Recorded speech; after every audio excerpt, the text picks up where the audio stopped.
Lines media Tamil உறவுகளுக்கு வணக்கம். இன்றைய அரசியல் களம் நிகழ்ச்சிக்கு தங்களை அன்போடு வரவேற்கிறேன். நான் வணக்கம். வணக்கம் சின்ன. இந்த பராசக்தி படம் வந்ததுலேருந்து ஏகப்பட்ட சர்ச்சை, அப்புறம் புகழ்ச்சி எல்லாம் நடந்துகிட்டே இருக்குது.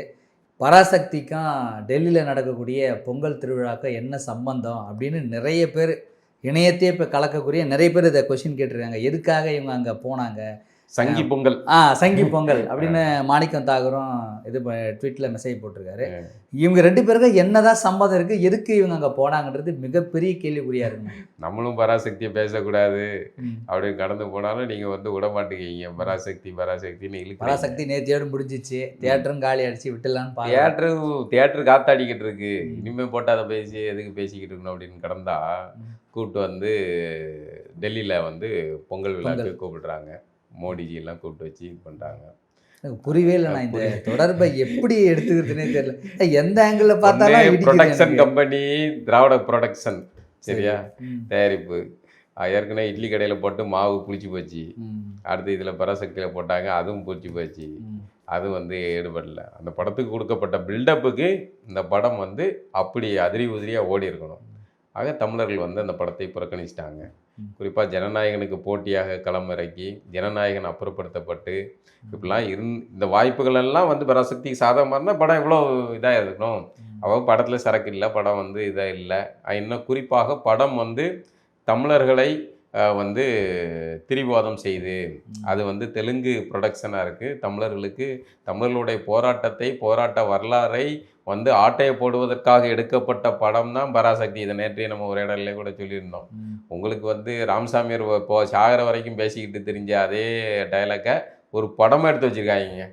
தெலுங்கர்கள் தான் உங்களுக்கு எல்லாம் வச்சோம் அப்படின்னு 2025 இவ்வளோ சோசியல் மீடியாக்கள் நம்ம அதுவும் தமிழர்கள் அலாட்டான காலத்தில் இந்த காணொலி உரையாடலில் நம்ம ரெண்டு விஷயம் பேசணும். ஒன்று, இது சங்கி பொங்கலுக்கும் பராசக்திக்கும் என்ன தொடர்பு. இன்னொன்று, தமிழ்நாட்டில் நேற்று அந்த இது 2-3 நாளாக ஆரம்பிச்சிட்டாங்க திராவிட பொங்கல் அப்படின்னு. இதுக்கு முன்னாடி பெருசா பேச போறல. இதுக்கு முன்னாடி நல்ல ஞாபகம் இருக்கு, நான் கூட கண்டிச்சப்ப எழுதியிருந்தேன். கி வீரமணி அண்ணா அறிவாலயத்து அழகிரி மகன் இருக்காருல்ல, பையன் ஒரு பட்டம் கொடுத்தாப்புல, உலக புகழ்பெற்ற ஒரு பட்டம், ஓசிஸ் ஒரு வீரமணி அப்படின்னு ஒரு பட்டம் கொடுத்தாப்புல. அவர் மட்டும்தான் தமிழர் திருநாளை திராவிடர் திருநாள் அப்படின்னு வச்சு குடைச்சல் இது பண்ணிக்கிட்டு இருந்தாப்புல. அங்கிட்டு இங்கிட்டு குறுக்க மறுக்க ஓடிக்கிட்டு கிடந்தாப்புல. மற்றபடி பெரிய லெவலில் யாரும் பண்ணுறது இல்லை. அன்னைக்கே போட்டு அடிச்சிருக்கணும். ஆமாம், அன்னைக்கே செல்வா பாண்டியர் அப்படிங்கிற தம்பி அப்போ ஒரு பெரிய அளவில் அங்கே போய் அடிக்கலாம் போனாங்க. ஆனாலும் அதிகாரம் அவர்கள்ட்ட தானே இருக்குது. அதை வம்படியாக திரும்ப திரும்ப பண்ணுறது கூச்சமே இல்லைங்க, கூச்சமே இல்லை. இப்போ எவ்வளோ நாக்கப்படுங்கிற மாதிரி கேள்வி கேட்குறோம். தமிழர் தலைவர்னு வைக்கிறீங்க பேர், திராவிடர் திருநாள்னு கொண்டாடுறீங்க. உங்களுக்கு திராவிட தலைவர்னு வச்சுக்காங்கப்பா. அவ்வளோ திராவிட பக்தி வெறி புண்ணாக்கு இருந்துச்சுன்னா திராவிட தலைவர்னு வச்சுக்கிட வேண்டியது என்ன? அப்போது உங்களுக்கு எல்லாம் நீங்கள் தமிழனுக்கு தலைவனாக இருப்பீங்க. பட் ஸ்டிக்கர் மட்டும் திராவிட ஸ்டிக்கர் இப்படி அப்படி வீரமணி திடல் மட்டும் இந்த வேலையை செஞ்சுக்கிட்டு இருந்தாங்க. இந்த ஆண்டு மட்டும்தான் தமிழர்கள் விழிப்புணர்வான பிறகு பொங்கல்னா பொங்கல் தாங்க, அவ்வளோதான் எங்களுக்கு, அது தமிழர் திருநாள், பொங்கல் கொண்டாட்டம் அப்படின்னு தானே இருந்துச்சு. இதில் எங்கே திராவிட பொங்கல் வந்துச்சு? திராவிட பொங்கல்னு சொல்ல வேண்டிய தேவை ஏன் வந்தது? இந்த இடத்துல சொல்கிறேன், தமிழ் தேசியம் ஜெயிச்சிடுச்சிங்க. நீ என்னைக்கு யார் தமிழர்னு கேட்டியோ அன்னைக்கே நீ தோத்துட்ட. என்னைக்கு தமிழனுடைய பண்டிகை பொங்கல் பண்டிகை நீ திராவிட பொங்கல்னு சொல்ல வேண்டிய நிர்பந்தத்துக்கு வந்தியோ அன்னைக்கு நீ தோத்துட்ட. இன்னி உன்னை தூக்கி போட்டு நாங்கள் புதைச்சி மண்ணை மூடி மேலே மாலை மட்டும்தான் போடணும். நீ அது வரைக்கும் கொஞ்சம் இருந்துக்கா. இதுதான் நிலைமை. திராவிட பொங்கல்னு உனக்கு சொல்ல வேண்டிய தேவைன்னு இருக்குது. ஏன் அது பொங்கல்னு சொன்னால் இதாகாதா? அதை மாற்றணுமா? ஒன்று சமத்துவ பொங்கல். அப்போ இப்படி ஒரு இனத்துடைய வரலாறை, ஒரு இனத்துடைய கொண்டாட்டத்தை, அந்த இனத்தின்கான ஆண்டு விழாவை, அந்த இனத்துக்கான நாள், அந்த இனம் இது பண்ற விடுதலை அடைந்த அல்லது அது தனி மாநிலமாக பிரிக்கப்பட்ட எல்லாத்தையும் மாத்திரத்தை விட அதை குழப்பி விடுறதுங்க திராவிட பயல்க. இதே வேலையை சோழியாவே தெரிஞ்சுக்கிட்டு இருக்காங்க. இதை ஒரு பெரும் கடமையாக செஞ்சுட்டு செத்து போனவர் தான் ராமசாமி வெங்காயம். அதை வாரிசுகள் இன்னைக்கு தொடர்றாங்க.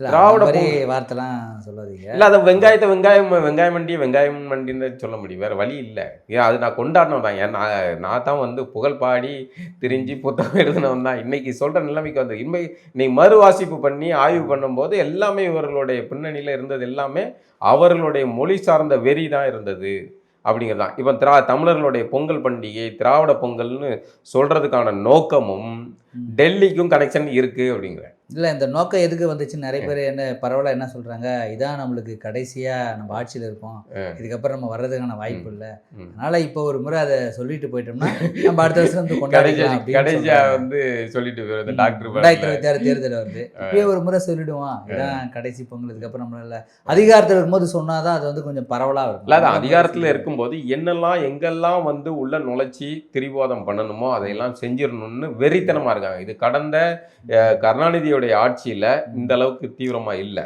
ஸ்டாலின் வந்த பிறகு ஸ்டாலின் இயல்பாகவே வந்து தெலுங்கு அந்த பாசம் இருப்பதாலோ என்னவோ இந்த கூட்டத்தை வெறி கூட்டத்தை மொத்தமாக அவுத்து விட்டுருக்காரு. எல்லா இடத்துலையும் பாட புத்தகம் எல்லா சகட்டு மேனிக்கு எல்லாத்துலேயும் திராவிடம் ஸ்டிக்கரை ஒட்டுங்க, திராவிட ஸ்டிக்கரை ஒட்டுங்க அப்படின்னு.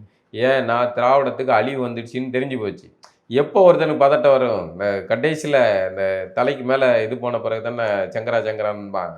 அது மாதிரி இப்போ திராவிடம் வந்து தமிழ் தேசியம் வந்து வளர்ச்சி அடையுது, தமிழ்நாட்டில் இனிமேல் திராவிட வியாபாரம் நடக்காதுன்னு தெரிந்த பிறகு ஐயோ திராவிடம்னு எங்கே பார்த்தாலும் திராவிட கூவல் தான். அதோடைய உச்சம் தான் தமிழருடைய சங்க இலக்கியத்துக்கு திராவிட களஞ்சியம்னு பேர் வைக்கிறதுக்கு பார்த்த சதி திட்டம். அப்போ இப்படி எல்லாத்துலேயுமே இது பண்ணுறது இவர்களுடைய வன்மையாக கண்டிக்க வேண்டியது. தமிழர்கள் ஒட்டுமொத்தமாக நம்ம கோரிக்கை வைக்கிறது திராவிட கட்சிகள் திராவிட அரசியல்னு எது வந்தாலும் நம்ம அதுக்கு வந்து வாக்கு செலுத்தாதீங்க, அவ்வளோதான். சமத்துவ பொங்கல் வைக்கிறது சரியா? சமத்துவ பொங்கல் கூட எல்லாருக்கும் வந்து பொதுவான அது கூட தேவையில்லை. பொங்கல்னா பொங்கல் தான், இயற்கையை கொண்டாட வைக்கணும். ஆமா, இயற்கையை கொண்டாடுற நிகழ்வு. இதை கிறிஸ்துவர் கொண்டாடலாம், இஸ்லாமியர்கள் கொண்டாடலாம், அனைத்து மதத்துக்கும் கொண்டாட, அனைத்து மொழிக்காரங்களும் கொண்டாடலாம், தமிழர்கள் எல்லாரும் கொண்டாடலாம். தமிழர்கள் மட்டும் இல்லை, எல்லாரும் கொண்டாடி போங்க. வாங்க ஒரு பண்டிகையை எல்லாரும் சேர்ந்து கொண்டாட்டு போவோம். என்ன ஆயிர போகுது? சக்கரை பொங்கல் வச்சு ஆளுக்கு கொஞ்சம் திங்கிறதுல என்ன குறைஞ்சிட போகிறோம்? இல்லை. எங்கே சிக்கல் வருதுன்னா நீங்கள் அதுக்கு ஸ்டிக்கர் ஒட்டி அதை மடைமாத்துறீங்களா? இத்தனை ஆண்டுகளாக இல்லாத ஒரு விஷயத்துக்கு இன்றைக்கி திராவிட பொங்கல்னு நீங்கள் கூவி விளம்பரம் போடுங்க. அந்த பாட்டை கேட்கும்போது அவ்வளோ வெறி வருதுங்க. அந்த கோவத்தில் தான் பேசிக்கிட்டு இருக்கேன், அவ்வளோ வெறி வருது. எப்படி திராவிட பொங்கல்னு வைப்பீங்க நீங்கள்? திராவிட பொங்கல் சொல்லுவீங்க. அப்போ சீமான் சொன்ன மாதிரி தான் திராவிட பொங்கலுக்கு பொங்கல் வச்சு தான் ஆகணும். நீ திராவிடத்துக்கே நாங்கள் பொங்கல் தான் வைப்போம் அப்படிங்கிற நிலைக்கு தமிழர்களை தள்ளுகிறார்கள். தமிழர் பொங்கலுக்கு திராவிட பொங்கல்னு பேர் மாற்ற முடியுது, தெலுங்கு யுகாதியை உங்களால் திராவிட யுகாதின்னு மாற்ற முடியும். யுகாதி, சங்கராந்தி, இது மற்ற விழாக்களுக்கெல்லாம் நீங்கள் வந்து திராவிடம் சேர்ப்பீங்களா? வந்து மூஞ்சில் பூரா விட்டுற மாட்டானுங்க. அவன் தமிழை இழிச்சவாயன், அதனால் நாங்கள் கேட்டுக்கிட்டே இருக்கோம் அப்படிங்கிறதுனால நீங்கள் தலைமையில் ஆடிக்கிட்டு இருக்கீங்க. இந்த நெட்வொர்க்கில் இந்த புள்ளியில் இருந்தால் நீங்கள் வந்து டெல்லியில் நடக்கிற விழாவை கனெக்ட் பண்ணணும். பராசக்தி தெலுங்கு ப்ரொடக்ஷன், தெலுங்கு அமைச்சர், சரியா? டெல்லியில் தெலுங்கு அமைச்சருக்கு பொங்கல் விழா தெலுங்கு அமைச்சர் கொண்டாடுறாரு. தெலுங்கர் முருகன்கார ஒரு நாட்டினுடைய பிரதமர் உங்களை அழைக்கிறாரு, ஒரு தமிழர் சார்பா இப்ப புதியதாக வெளியே வந்து அந்த திரைப்படத்தினுடைய ஒரு குழு போய் அதுல கலந்துக்கிறதுல உங்களுக்கு என்ன பிரச்சனை? அதான் சார், எல்லாமே இப்படி ஒரு எல்லாம் முடிச்சு போட வேண்டிய அவசியம். முடிச்சு போட நாங்க எங்க சொல்றோம், அதுல இருக்கு, முடிச்சு கரெக்டா இருக்கு. இப்போ தெலுங்கர் முருகன், ஓகே சரியா? அவரு நான் சொல்லுங்க, அவருடைய இதுல டாக்குமெண்ட்ல இருக்கிறது தான் அது, சரியா? அவரு அங்க டெல்லியில இருக்காரு, அவர் விழா கொண்டாடுறாரு. ஏன் அங்க ஒரு தமிழ் பாஜகல தமிழர்கள் இல்லையா? தமிழர்கள் பொங்கல் கொண்டாடக்கூடாதா? அப்ப அந்த பொங்கல் விழால வந்து இவர்கள் கலந்துக்க கூடாதா? அப்போ இந்த கனெக்ஷன் எல்லாமே ஒன்று போல இருக்கு. தெலுங்கர் வீட்டுக்கு இங்க இருக்கிற தெலுங்கு ப்ரொடக்ஷன்ல இருந்து சுதா கங்கராங்கிற தெலுங்கு அம்மையார்கள் உட்பட அந்த கம்பெனி ஃபுல்லா போய் அந்த திராவிட சித்தாந்தத்தை ஒழிச்சுட்டு தான் அங்க போயிருக்காங்க. ஆமா, எல்லாத்தையும் அப்படி மறைச்சு வச்சுட்டு அதுக்குள்ள இருந்தானே இதுக்குள்ள இருந்தானே எல்லாம் ஒண்ணு தானே. அந்த இயக்குனர் அந்த மொழி மீது ரொம்ப பச்சா இருக்காங்க நான் நினைக்கிறேன். திரைப்படம் எடுத்தாலும் கிடையாது அது. அடுத்தவனுக்கு வந்து நாங்கள் தான் வந்து செட்டி போட்டுவிட்டோம், பாடம் படித்தோன்னு சொல்கிறது பேர் பற்று கிடையாது. நீ உன்னோட திறமையில படித்த, நான் என்னோட திறமையில படித்தேன்னு சொல்கிறது சமத்துவம். இங்கே வந்து வெறி வந்தது, சரி தானே?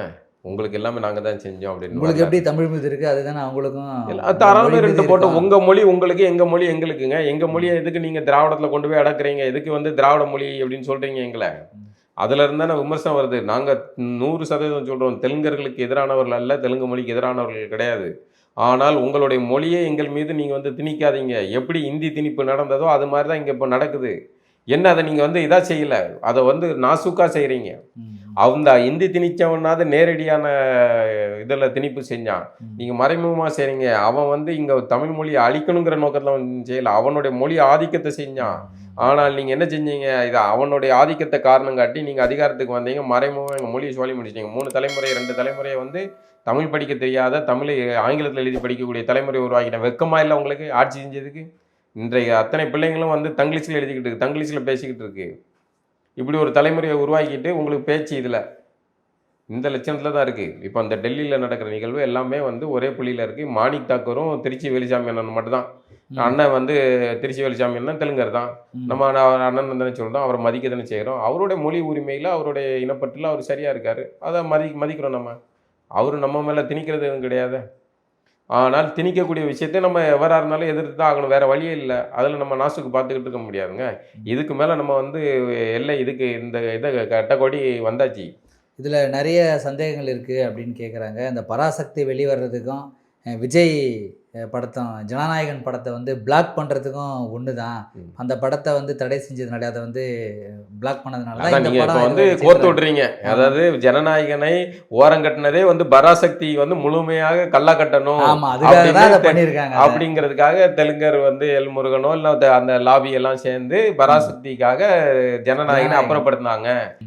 ஆனால் இதுக்கு முன்னாடி இப்படி ஒரு காய் நகரத்தில் இருந்திருக்கும் அப்படிங்கிறது தெரியுது. ஏன்னா இப்போ மாணிக் தாக்கூர் அவரு கொந்தளிக்காப்புல காங்கிரஸும் விஜயும் கூட்டணி சேர போகிறது கிட்டத்தட்ட நெருக்கமான மாதிரி ஆகுது. அப்போ இது எல்லாமே கூட்டி கழிச்சு பார்த்தா அந்த வகையில் விஜய்க்கு வந்து நெருக்கடி கொடுத்துருக்காங்க. அதனால தான் டெல்லி கூப்பிட்டு விசாரணை, சிபிஐ விசாரணை அப்படி இப்படின்னு ஒன்று கூட்டணிக்கு வா, இல்லைன்னா காங்கிரஸ் கூட போ, இல்லை தனியாக நில்லு, காங்கிரஸ் கூட போகாத அப்படிங்கிற ஒரு நெருக்கடி. முதல்ல காங்கிரஸ் ஒழிக்கப்பட வேண்டியது அது தனி. நம்ம ஈழத்தின் அடிப்படையில் ஒரு இனப்படுகொலைக்குள்ளான ஒரு இனத்தை சார்ந்தவராக பார்த்தா அப்படி ஒரு கட்சியே இங்கே இருக்கக்கூடாது தமிழ்நாட்டில். இங்கேருந்து ஒரு 4 பேர் ஜெயிச்சுட்டு போகிறதே வந்து தமிழ் இனத்துக்கு அவமானம். ஆனால் அந்த கழுதையை தூக்கி சுமப்பது இந்த திராவிடம் தான். எப்போ பிஜேபிக்கு ஆபத்து வருதோ திராவிடம் தூக்கி சுமக்கும். இந்த காங்கிரஸையும் திராவிடத்தையும் தூக்கி சுமக்கிறது தமிழன் தானே? ஆமாம், தமிழன் தான். அதை மொத்தத்தையும் தூக்கி சுமக்கிறது இது அறிவுகட்ட தமிழன் தான். அவனுக்கு வந்து இன்னும் விழிப்புணர்வு வரல, நம்மை ஆள்வது யார், நாம் அடிமையாக இருக்கிறோம் அப்படிங்கிற எண்ணமே அவனுக்கு வரல. அதனால் அவன் மாறி மாறி இந்த கழுதைகளை தூக்கி சுமந்துக்கிட்டு இருக்கான். அந்த நிலை மாற வேண்டியது அவசியமானது. இதுக்கு பின்னாடி இருக்க சூழ்ச்சிகளை புரிந்து கொள்ளுங்கள். வெறுமனே டெல்லியில் நடக்கிற சங்கி பொங்கல் விழா வந்து சாதாரணமாக நடக்கவில்லை. அதுக்கு பின்னாடி இருக்கிற நெட்வொர்க் இது. நீங்கள் ஒரு இன்னொரு நுணுக்கமான விஷயங்களை கவனிங்க. தமிழ்நாட்டைச் சேர்ந்த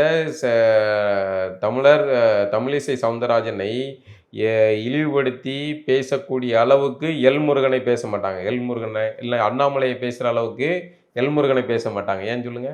அதான் மணவாடு பாசம்.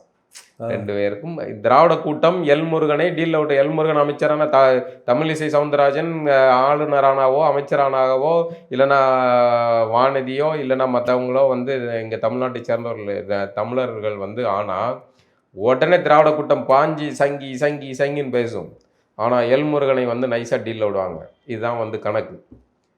எல்முருகன் இதற்கு முன்னாடி என்னவாக இருந்தார், என்ன ஃபெமிலியரான மூஞ்சா இல்லையா, ஆனால் வந்து எப்படி எல்முருகனுக்கு நடந்தது, இங்கே உள்ள மற்ற தமிழ் குடிகளுக்கு கிடைக்காத வாய்ப்பு எப்படி அவருக்கு கிடைத்தது அப்படின்னு கணக்கு போட்டு பார்த்தீங்கன்னா அதுக்கு வந்து வெங்கையா நாயுடு அந்த ரூட் எல்லாமே கரெக்டாக வந்து நிற்கும். அதுபடி தான் நடக்குது. உங்களுக்கு எல்லா பிரிவுலையுமே அவர்களுடைய ஆட்கள் தான் வந்து இதுக்குள்ளே போகணும் அப்படிங்கிறது. இதில் தமிழிசை அக்கா மட்டும்தான் வந்து எப்படியோ வந்து இந்த லாபியில் மாட்டாமல் அவங்க போனது. அதுக்கு ஒரு காரணம் இருக்குது. தென்பகுதியில் வந்து நாடார்கள் வந்து ஒரு ஒரு இதோட இருந்தாங்க, ஆர்கனைஸ்டான ஒரு குழுவாக இருக்காங்க. அப்படிங்கிறனால அவர்களை பயன்படுத்தி கொண்டார்கள். மீண்டும் ஒரு நிகழ்வு சந்திப்போம்னா. நன்றி.